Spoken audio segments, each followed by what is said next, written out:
លើកទួងពុទ្ធសាសនាគ្រប់ព្រះអង្គគ្រប់គ្នាសូមអនុមោទនី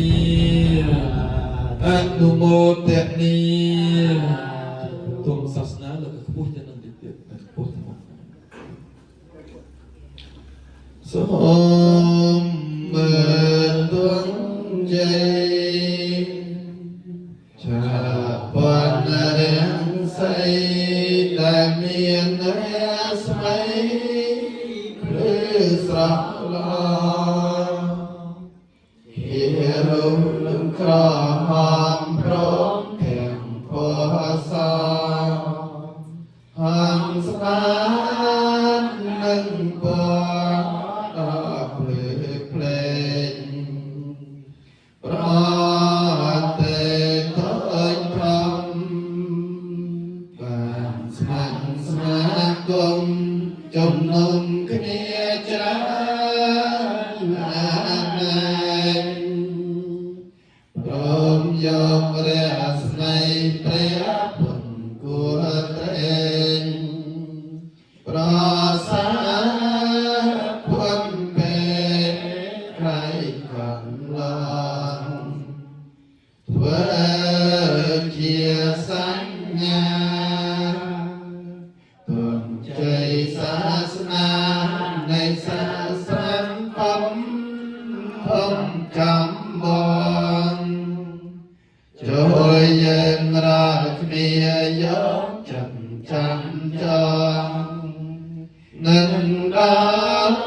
ព្រះអង្គជាអម្ចាស់ទោះជាតិផ្សេងគ្នាក៏ត្រូវដឹងថាសុទ្ធសឹងតែជាពុទ្ធសាសនាត្រូវមានសាមគ្គីទាំងភ្លេងទាំងចាំប្រាំប្រែងឲ្យណាំគ្រប់គ្នាសូមសាសនាពុទ្ធកុំខ្លាចខួផុនរំរឿងវិសន្តិថ្លៃថ្លាហើយមានជ័យចោកផ្សាយពេញលោកកាដោយជ្រុនជាផ្លារំស្រែងលៀនមានចិនស្នេហា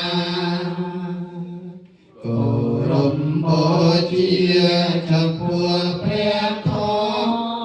ដ៏កល្យាន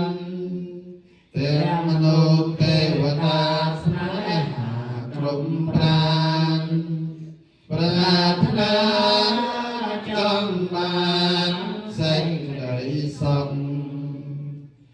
យើងខេមរាជាតិនាំគ្នាថ្មីគ្នាបានផនឹងបានផនទៅរួមសាមគ្គីពីនេះទៅមុខជាយើងបានសំសេមសានប្រាន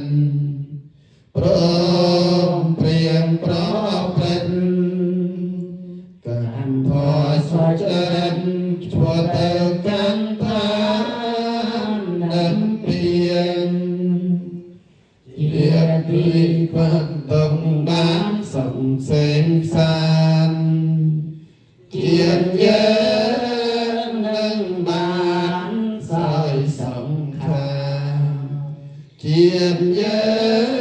ងនឹងបានសោយសំខានសូមអនុមោទនីអនុមោទនីអនុមហាកុសលរបស់មហាឧបាសិការស់អល់សូម